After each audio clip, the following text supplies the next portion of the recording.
Hi, I'm Rob. And I'm Rob. And this is Ask Rob and Rob.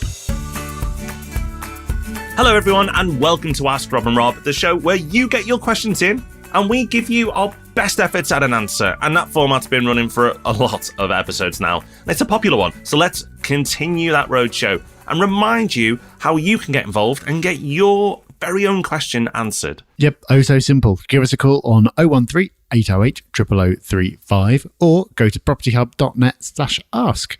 Okay, let's listen to our first question. This one is from Rowenna. Hi, Rob and Rob. It's Rowenna here.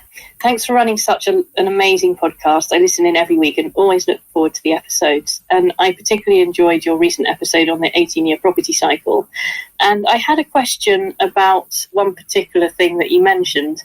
So you said that a bit further into the cycle, we should be focusing on buying high quality stock in high quality areas. I found that really interesting because I've been investing in property for 7 years now, and my strategy, which is focused on income, has been all about buying low quality stock in high quality areas because the rental yields are so good. If I was to purchase something that was high quality in my area, the rental yields would be so low it wouldn't really be viable. So I'm just interested to know more about how that strategy works and also what you look for in high quality stock. So what are your criteria for defining something that is high quality? Love to hear what you've got to say about that. Thank you so much and keep up the good work. Bye. Yes, absolutely. Quality stock is the way to go at all points of the cycle, in our opinion, because we've seen what happens to this type of property over the longer term. Yes, the rental return is not as high as if you're going for lesser quality stock in areas that aren't as desirable, but over the long term, the capital growth benefits far outweigh that, and the hassle is so much lower as well. So if we do manage to tempt you over into that way of thinking about property, then what does high quality mean? Well, there's a few ways of looking at it. One is looking for somewhere that falls at the top of the range when it comes to local rents. So I would say, very roughly speaking, if you've got somewhere that falls in, that can command in the top 20% of local rents, then that probably is by definition quality, because people pay more or less what something is worth and they'll pay for quality. That can mean really nice new modern flats with all the amenities you could ever want. Often it does, but it doesn't necessarily need to. Another thing that we look for is something unique, because obviously if you've got a commodity and there's thousands of them around, then you're going to struggle to get a premium price for it. Your unit is not going to be in any more demand than anyone else's. If you can get something that's a bit different, again, for the area, not talking about like unique in the entire world, but unique for the area, then you're always going to be able to charge a premium for it because someone will want that thing. And you can look at this in different levels. So it could mean the best apartment in a development, like the penthouse or something like that. Or it can mean the best development in the town.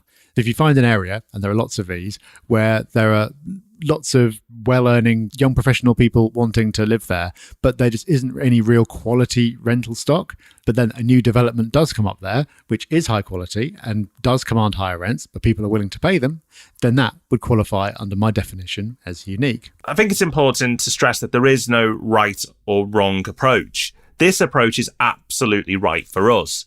We just want as little hassle as possible. And we found, through our experience, that the type of properties that you go for have given us more hassle.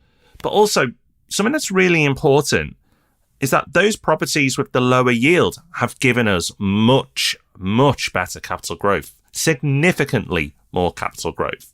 And that's something you'll hear us talk about on the podcast a lot. If you go back through the back catalogue, we say over and over again, the real wealth in property is made through capital growth. And that absolutely suits us because we're in it for the long term. If you need to live off your rental income and you need that income today, then crack on, keep doing what you're doing. You're not doing anything wrong. But for us, we're not looking for rental income today. We're looking for great growth for the future. But actually, you can look at the total return of your properties and make an assessment and go, which one is performing better for me, even in the short term? So let me give you an example. If we both had a property and you had a slightly better yield, and because of that yield, you were making more rental income, but our property was in a better area where capital growth was stronger. If the property price goes up by 5% and yours only goes up by 2%, That 3% could be a huge number. And that's where you look at total return. You look at your yield plus capital growth each year, and you get your total return. But I'd like to point you to the direction of a YouTube video that Rob did that I think will really help get this message across. And it's called "This Property Mistake Cost Me £22,000." Because Rob D took too long to switch strategies. And because of that, he made the mistake of focusing on yield instead of capital growth. And that mistake cost him £22,000. So head over to the Property Hub UK YouTube channel, search Property Hub UK, or search for "This Property Mistake Cost Me £22,000. It'll come up top. Watch that video and it'll really get the point across. And to be fair to Rob, I've also made that mistake. He's not alone. He was just brave enough to go on YouTube and talk about it. Next up, we have a question in from Jay. Hey there, Rob and Rob. This is Jay White calling in.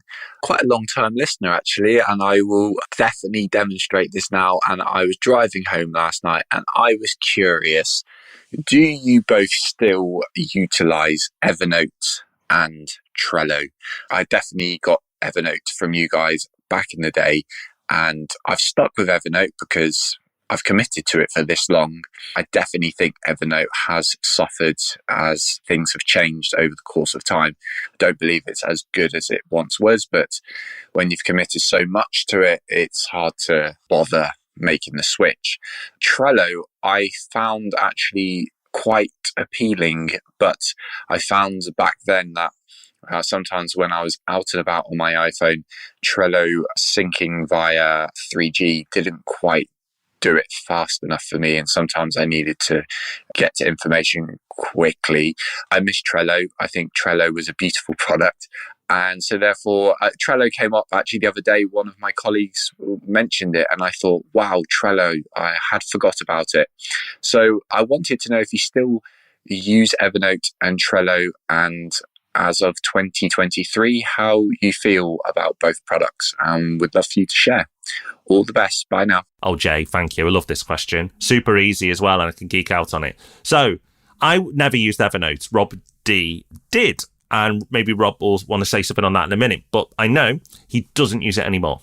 And we both used to use Trello, and we both loved Trello, but we no longer use Trello. We kind of weaned ourselves off Trello bit by bit. We used to have the team on Trello, for example. Then it was just Rob and I on Trello, just sharing some notes and information between ourselves. But we've even come off Trello. And the two pieces of software that we use now are Monday.com and Todoist. Monday.com is the software we use to organise our podcast, for example. Rob uses it to organise the YouTube channel.